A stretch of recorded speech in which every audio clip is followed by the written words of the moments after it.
Welcome back, everybody. We are excited to be coming back with another edition of the Wisconsin 4-H Clover Connections videos.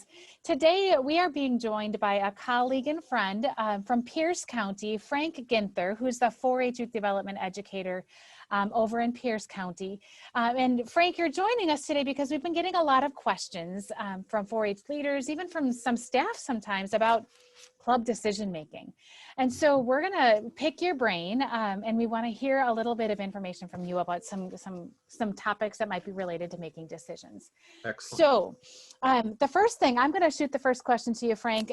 We have said for years that this is not my 4-H club and it's not your 4-H club. It's kind of our 4-H club. And when we say that, we're talking about members and leaders and families, they own it. But I'm hoping you can talk to us a little bit about how important it is to engage our members in the club and in all of the club activities. Sure. Yeah. Well, it really comes down to a question like that really takes my brain over to the youth and adult partnership category. And so really understanding the value of relationship building between youth and adults in a club will really help facilitate that, I think, Melinda. So if you can really start to understand even some of the very basics about youth adult partnerships, and adults need to learn to understand a little bit about how youth function, and youth definitely need to understand about how adults function, because we need to be able to get along in this process. And so I think if you can get a good base in youth adult partnership kind of just thoughts and attitudes, that can go a long way to help promote the our club kind of process. And then you can start to get into some other kinds of things, some actual decision-making methods, where you're actually empowering certain people to do certain things. Another thing is I just think communication is just a really important tool. I often will suggest to club leaders, have you sat down with your club officers and just had a talk about what you're going to do this month? Have you just set aside a little, in these days, Zoom time, and just had your officers together and let them talk and you present the information you have and let them talk and see what you can come up with together for an agenda. And that will help, I think, also promote some of that process of it feeling more like our club versus one or the other. Great. Thanks, Frank. Sure. So you spoke a little bit about it. What are some of those ways that clubs can make decisions? Some of those like actual practical ways that they can do it? Yeah, well, the most classic way that clubs actually make decisions, and bodies, or they're actually the really official name for a group that uses the old parliamentary procedure tactics, are called deliberative assemblies. That's kind of a cool name, but and we wouldn't even probably think of our 4-H clubs that way, but they certainly can be. And I would say about 95%, anywhere between 85 and 95% of bodies around the world, legislative and group and club and organizational bodies, if they're going to get into some sort of techniques of making decisions, they're using parliamentary procedure. So, but there are other ways certainly to do that. And I think one of the key differences is to be able to think about this idea of consensus building and how you might build a consensus in a group. And so the real difference is parliamentary procedure, and we might talk about that a little bit more detail down the road here, but I think it really wants you to present an issue out there and then kind of have the debate around it. Whereas consensus kind of brings the debate along. So you're sort of having the debate along while you're talking about the issue. And then gradually you're hammering out little bits and pieces here and there to see, oh, we might need to change here. We might need to get collaborative here or compromise here.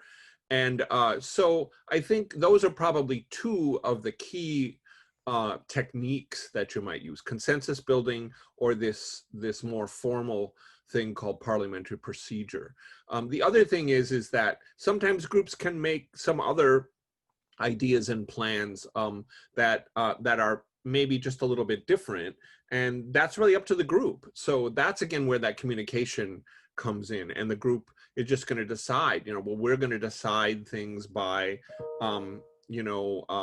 just having committees take care of things, which you can refer to in parliamentary procedure, or you can be a little more informal about that too. So, but the two kind of classic ways that you're going to be making decisions are probably consensus building or parliamentary procedure. And it kind of depends on how you drag the debate along. If you drag it along with the issue, or if you're more formal about putting the issue out there.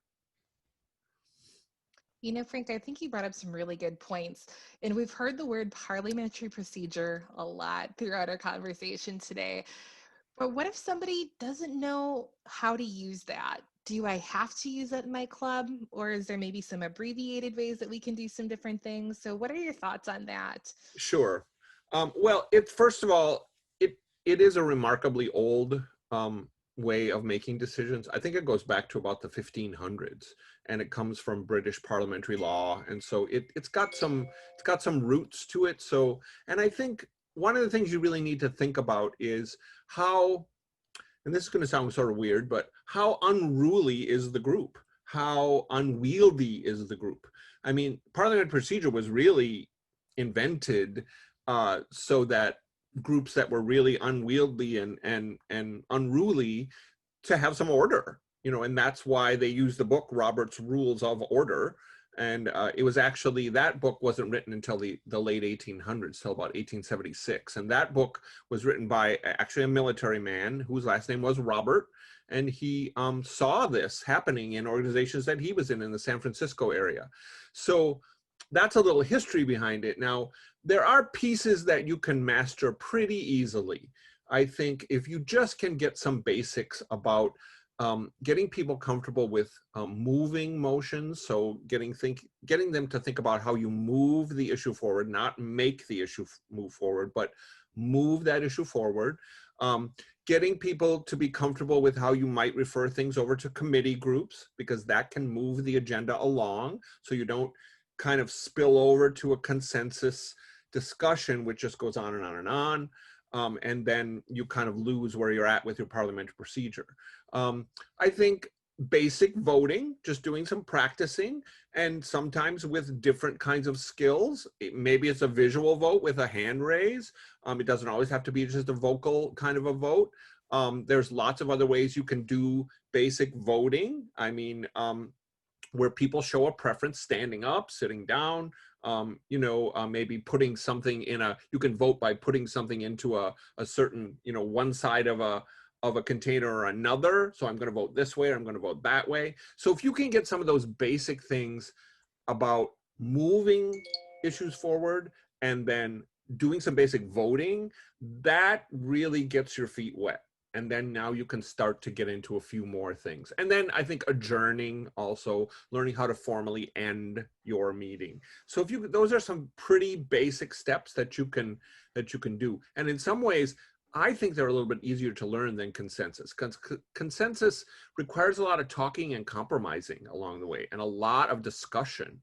And often we're finding that young people aren't comfortable saying a lot. So if you can get them to master some basic Parley Pro words, you can do quite a bit with just doing some basic things. Frank, I love the line of moving the agenda forward, because that really helps as we think about when people make a motion and they say, I move. Now I know why they say I move, instead of, everyone learned I make a motion. So I'm curious about who makes the club decisions. Is it the parents or the leaders? Who does that? Well, I think, Marie, it's really, again, a combination. There are some decisions that probably do need to be made more exclusively by adults. I mean, if you've got a bunch of younger kids, they can't decide who's going to drive. I mean, because they don't drive, right? So, I mean, they're not going to be able to really not efficiently really make that decision.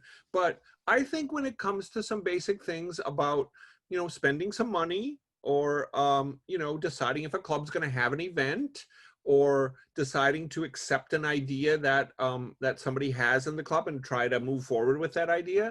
I think young people can really work together to do that with a little coaching and help from adults as well. So that takes me back to kind of what I said at the beginning, is learning about those youth-adult partnership kinds of relationships, how to really get some good communication going, build some trust, have some basic meetings ahead of time with officers or with groups who are working on a small committee. And then I think you'll find that decisions can really be made pretty much by youth in our organizations, with some coaching and help from adults. And I mean, we don't want the club, spending every penny they have on, candy, on the first meeting, just because they have $500.